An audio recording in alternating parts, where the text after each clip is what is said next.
نحمده ونصلي ونسلم على رسوله الكريم اما بعد اعوذ باللہ من الشیطان الرجیم بسم اللہ الرحمن الرحیم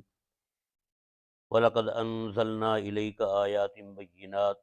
وَمَا يَكْفُرُ بِهَا إِلَّا الْفَاسِقُونَ أَوَكُلَّمَا عَاهَدُوا عَهْدًا نَبَذَهُ فَرِيقٌ مِّنْهُمْ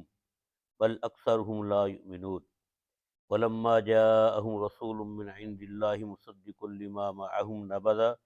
نَبَذَ فَرِيقٌ مِّنَ الَّذِينَ أُوتُوا الْكِتَابَ کتاب اللہ وراء ظہورہم کأنہم لا یعلمون۔ صدق اللہ مولانا العظیم وصدق رسولہ النبی الکریم الامین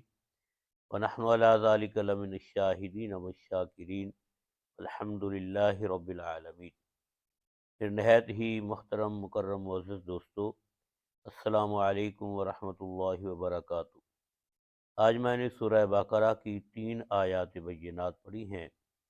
آیت نمبر 99، 100 اور 101۔ اللہ تعالیٰ فرماتے ہیں وَلَقَدْ أَنزَلْنَا إِلَيْكَ آيَاتٍ بَيِّنَاتٍ۔ اللہ رب العزت نے اپنے پیارے محبوب صلی اللہ علیہ وسلم کو خطاب کر کے فرمایا، اور بے شک ہم نے نازل کی آپ کی طرف روشن آیتیں، وَمَا يَكْفُرُ بِهَا، اور نہیں کفر کرتے اس کا، إِلَّا الْفَاسِقُونَ، مگر نافرمان۔ یعنی کہ قرآن پاک کی آیات تو روشن ہیں، واضح ہیں، ان کے اندر کوئی کسی قسم کا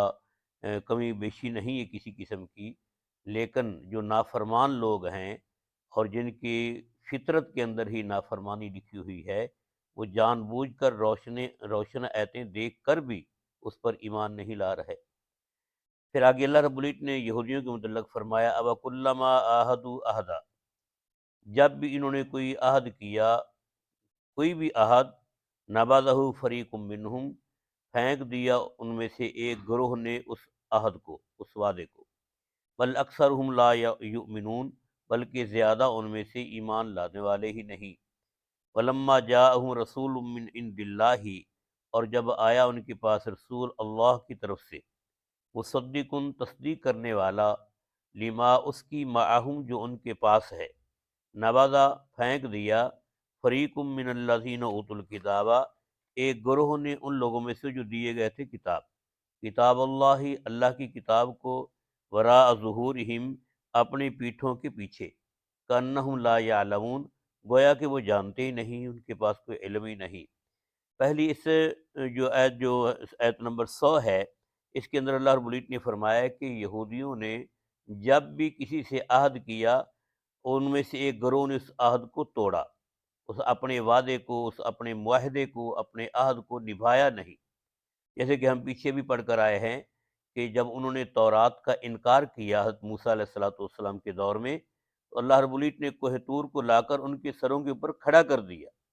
اور اللہ رب العزت نے فرمایا کہ یا تم اس پر عمل کرو، مانو، نہیں تو ہم تمہارے اوپر کوہ طور کو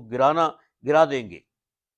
تو جب انہوں نے کوہ طور کو اپنے اوپر دیکھا کہ ابھی ہم مرتے ہیں، تو تب وہ کہنے لگے کہ ہم اس پر عمل کریں گے، عہد کیا کہ ہم عمل کریں گے، لیکن جوں ہی ان سے کوہ طور کو ہٹایا گیا تو پھر وہ اپنی بات سے مکر گئے۔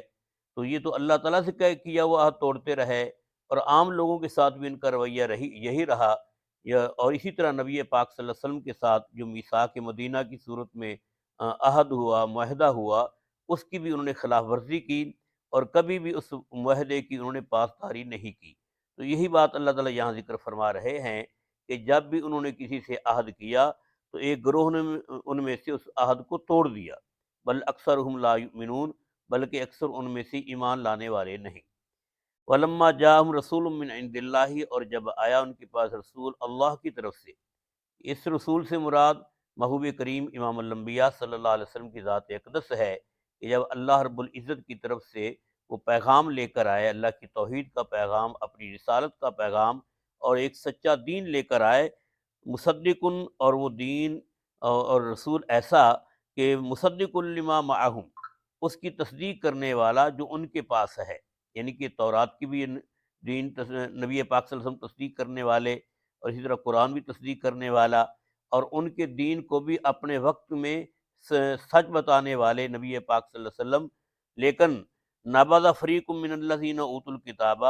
پھینک دیا ایک گروہ نے ان لوگوں میں سے جو دیے گئے تھے کتاب کو، کس کو پھینک دیا؟ کتاب اللہ، اللہ کی کتاب کو۔ یہ کون سی کتاب؟ اس سے مراد تورات ہے کہ تورات کے اندر نبی کریم صلی اللہ علیہ وسلم کی پیشین گوئیاں موجود تھیں۔ آپ صلی اللہ علیہ وسلم کے متعلق مکمل طور پر اللہ رب العزت نے بیان کر دیا تھا پہلے کہ ایک آخری نبی آئیں گے، ان کی فلاں فلاں نشانیاں ہیں، وہ تمام تر نشانیاں تورات کے اندر موجود تھیں، لیکن انہوں نے اللہ کی کتاب کو پیٹھ کے پیچھے پھینک دیا کہ اس پر عمل نہیں کیا، یعنی کہ تورات پر عمل نہیں کیا۔ کأنہم لا یعلمون، اور ایسے بن گئے جیسے کہ وہ علم ہی نہیں رکھتے، جانتے نہیں اس نبی کے بارے میں، ایسے انہوں نے اپنی لا علمی کا اظہار کیا، حالانکہ آپ صلی اللہ علیہ وسلم کے متعلق مکمل طور پر پہلی کتب سماویہ کے اندر موجود تھا، تورات کے اندر بھی موجود تھا، تو پڑھنے کے باوجود، جاننے کے باوجود وہ لوگ لا علم ہو گئے۔ تو اللہ رب العزت نے ان منکروں اور ان بددینوں کا ذکر یہاں پر کیا، یہودیوں کا، کہ جاننے کے باوجود وہ نبی پاک صلی اللہ علیہ وسلم پر ایمان نہ لائے۔ تو اللہ تعالیٰ سے دعا ہے کہ اللہ تعالیٰ ہر بددین کو، ہر کافر کو ہدایت نصیب فرمائے، اور ہمیں اپنے پیارے نبی صلی اللہ علیہ وسلم کی صحیح طرح اطاعت اور آپ کی اتباع کی توفیق عطا کرے۔ آمین۔